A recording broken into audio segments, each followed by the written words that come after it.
Seguimos com mais notícias aqui em Os Pingos nos Is, porque a presidente de Honduras, Xiomara Castro, anunciou nesta semana que deve vir a posse de Lula em 1º de janeiro.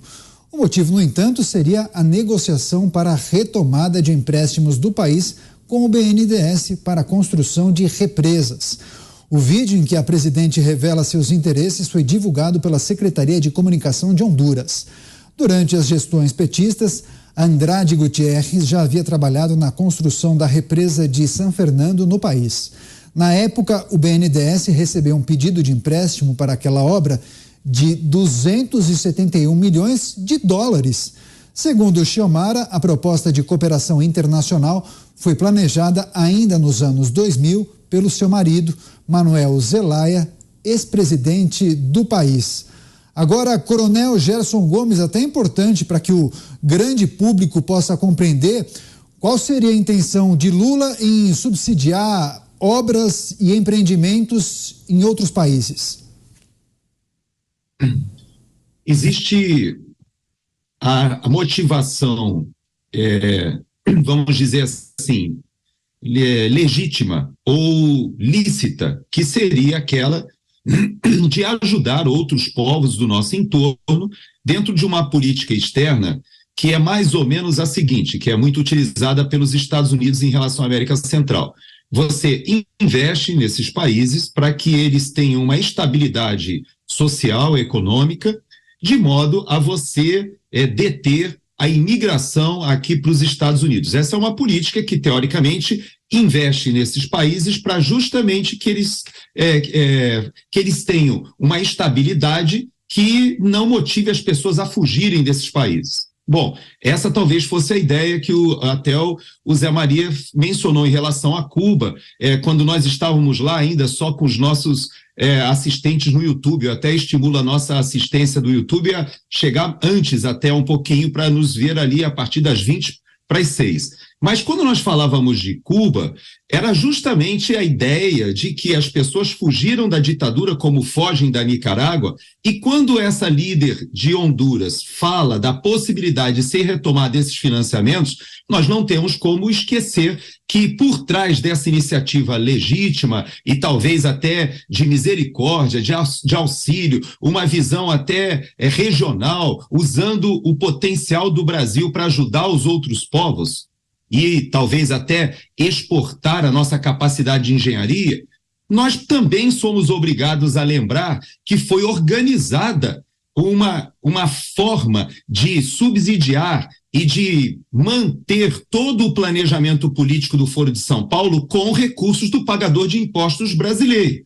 Quando eu falei ainda agora que a indignação das pessoas do retorno dessa organização criminosa ao poder, eu me referi à fala do ministro Barroso, que ele, e no seu voto, quando foi naquela turma manifestar a sua opinião sobre a Lava Jato, ele foi bastante honesto intelectualmente. Não sei por que ele mudou de postura agora, mas à época ele traçou essa organização criminosa que fazia o seguinte: a pobre da dirigente de Honduras, na fala dela, eu ouvi essa fala dela, ela fala que há uma expectativa de que agora, quando Lula vem ao poder, essa obra que ficou parada por 12 anos agora seja retomada. Talvez ela pense a mesma coisa do que o seu país vizinho, a Nicarágua ali, que também teve a hidrelétrica de Tumarim, não com essa empresa, mas com outra empresa, talvez não com Andrade Gutierrez, mas com a Queiroz Galvão, que também tinha um financiamento para fazer uma hidrelétrica ali e parou porque havia um aporte do BNDES junto com a Eletrobras, que estava experimentando um prejuízo bilionário, ou milionário na época, à beira do bilionário, e mesmo assim o Tribunal de Contas da União falou: para essa operação que vai dar um prejuízo muito maior. Não fosse o Tribunal de Contas da União, a presidente Dilma teria honrado a promessa do presidente Lula para o ditador Daniel Ortega. Então, há muito interesse por volta. Aquele pacote de que você oferece a obra de infraestrutura, aquele político aceita essa obra sem licitação, superfatura, entrega essa diferença para o Partido dos Trabalhadores no exterior, repassa para os marqueteiros de campanha que sustentam a campanha desses presidentes que estão nesses países. Era um esquema perfeito. Todos ganhavam. E com o subsídio, com a participação do pagador de impostos brasileiro. Esse paradigma mudou, o BNDES hoje não trabalha dessa forma com campeões nacionais ou mesmo financiando obras no exterior. Há uma mudança realmente de visão estratégica. Eu espero que o PT não tenha capacidade de desmontar esse legado que está sendo deixado pelo governo Bolsonaro, especificamente no que diz respeito ao financiamento das infraestruturas que nós tanto precisamos no Brasil. Pois é, José Maria Trindade, sempre há o risco de quem toma um empréstimo não honrar com os pagamentos, com os compromissos, não é? 1,5 minuto, Zé. Ô Daniel, o coronel deu um panorama muito perfeito sobre isso aí. Tem muita gente que acha que é ideológico, que o Brasil está sendo condescendente com Cuba, que eu não sei, não é nada disso, é roubo. Muita gente exporta cocaína dentro de várias coisas, eu acho incrível, dentro de uma pedra de granito, por exemplo, né? Exporta a cocaína. Isso aí é uma forma de exportar propina e dinheiro roubado. É isso aí mesmo. Como é que é a história? Uma obra em Cuba, seja lá onde for, desde que essa obra seja construída por uma empresa brasileira, que são os campeões, né? E o dinheiro volta para o Brasil em forma de propina ou fica no exterior em forma de propina. Então essa é a realidade. Não há essa história de empréstimo para ser bonzinho. É roubo, tudo isso aí é roubo. É roubo. Isso aí é para o dinheiro dessas empreiteiras aí, passarem dinheiro para os partidos políticos, nada mais do que isso. Agora, Roberto Mota, também sobre esse assunto, sua análise, 1,5 minutos, Mota. Olha, não deve ser só Honduras. A fila de países e de pessoas de olho no dinheiro do BNDES não deve ser pequena. Não é nada pessoal, é apenas negócios. Nós já vimos esse filme antes. É tipo um daqueles filmes do Quentin Tarantino, que é a mistura de comédia com crime, com toques de mau gosto. Os atores são sempre os mesmos. A gente já conhece o roteiro, os diálogos, as cenas principais, e a gente já sabe como esse filme termina. É como disse há muito tempo o sapo barbudo, aquele alemão, o Karl Marx. A história acontece a primeira vez como tragédia e depois se repete como farsa. Fernão Lara Mesquita, também quero escutá-lo. 1,5 minutos, Fernão. Grande Zé Maria Trindade. Matou a charada preto no branco, sem nenhuma firula. Agora, eu rebato naquele ponto, gente. O contragolpe possível, o único contragolpe possível, é tomar de assalto o Congresso Nacional, porque nem isso é atribuição pessoal do presidente. Como é que o BNDES vai emprestar ou não vai emprestar? Isso tem que passar pelo Congresso também.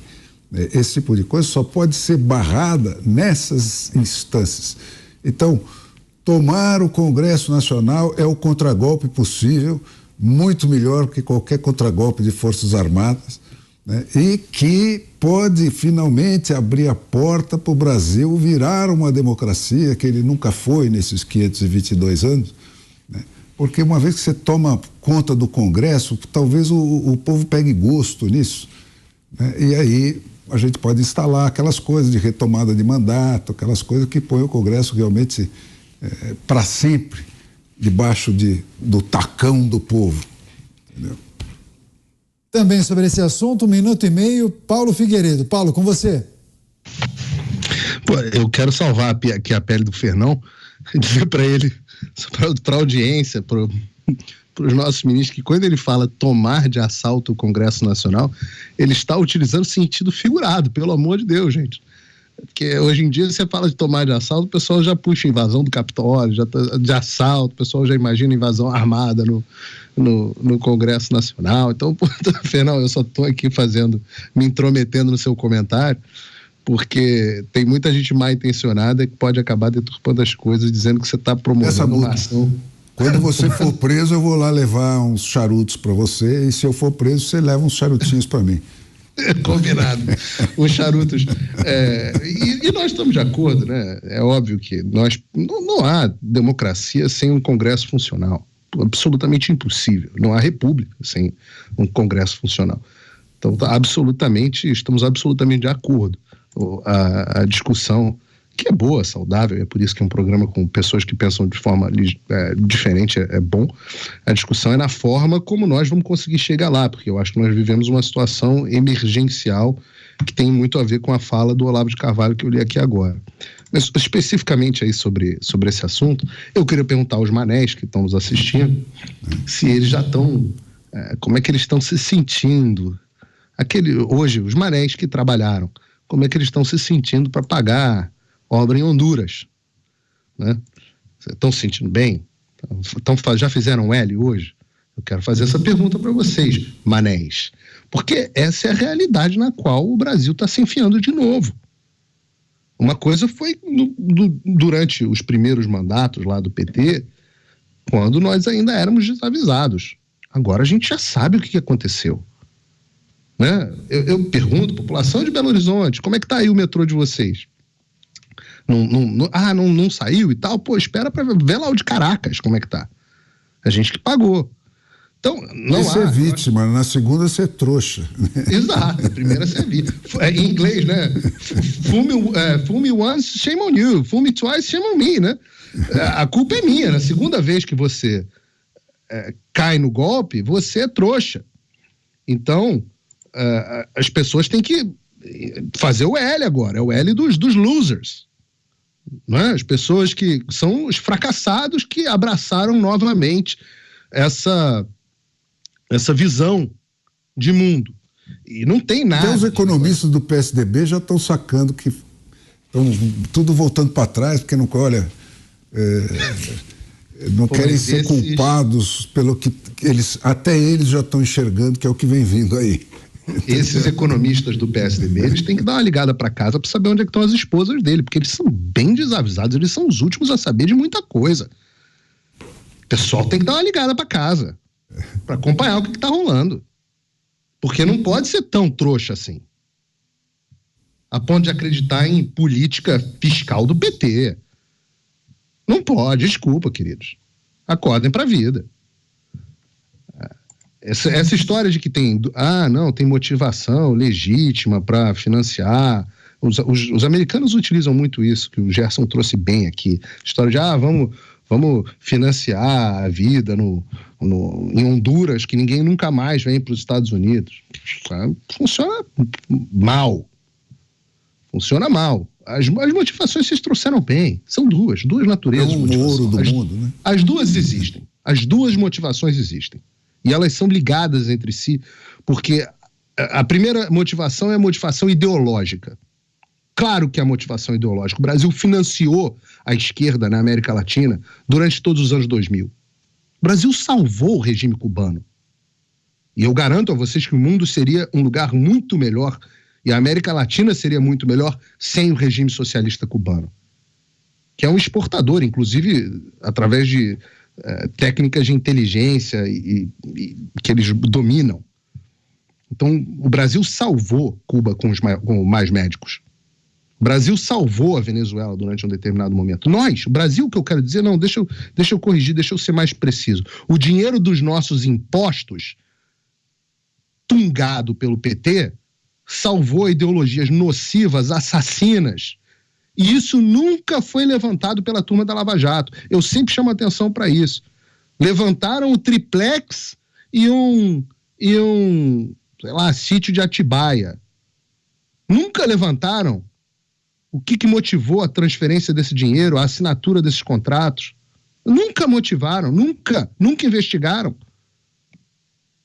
O financiamento de uma ideologia assassina, de regimes assassinos.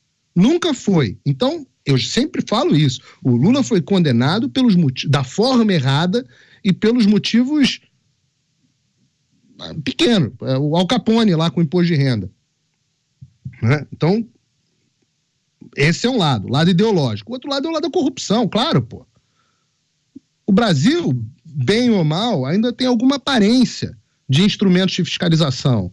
Tem lá o Tribunal de Contas, tem a fiscalização do Ministério Público, tem, teoricamente, uma supervisão do Congresso, etc, etc. Uma vez que o dinheiro sai daqui e vai... Vocês acham que Cuba tem Tribunal de Contas? E aí, pô, uma vez que o dinheiro chegou em Cuba, pô, para ele ir para um paraíso fiscal na mão de um dirigente, hein? Como é que vai? Como é que vai saber se não foi? Né? Vai ter que ter muito Panama Papers vazando por aí. Então são os dois motivos. E é claro que um se conecta com o outro, porque a corrupção é parte da ideologia da esquerda. Claro que é. Ora, veja como estão todos os dirigentes de Partido Comunista em todos os lugares comunistas. Vocês estão vendo agora o fracasso do exército russo na guerra? Os caras não têm... É tudo superfaturado. Você já repara que os coletes são superfaturados, aí você chega lá, o colete é de papelão, o capacete é capacete recalchutado da Segunda Guerra, porque era tudo recalchutado. Por quê? Porque tudo oriundo da época soviética, onde a corrupção era gigantesca. A corrupção era total. Enquanto os líderes soviéticos viviam nas baixas dele lá, maravilhosas, riquíssimos. Vários deles se tornaram oligarcas depois da queda do regime. Olha na China do Xi Jinping, como todos os amigos do Partido Comunista Chinês estão bilionários. Aliás, todos os bilionários chineses são ligados ao partido. E a mesma coisa em Cuba. Então, a corrupção e a ideologia, elas andam juntas. Há quem diga, o Dinesh de Souza diz, essa ideologia nada mais é do que um esquema de bater carteira. Eu acho que tem mais por trás disso. Mas, sem dúvida nenhuma, é uma conexão muito grande. Então, quando a gente vê essas coisas, volta de imposto sindical, esse tipo de coisa, a gente sabe para onde isso vai e o que isso significa.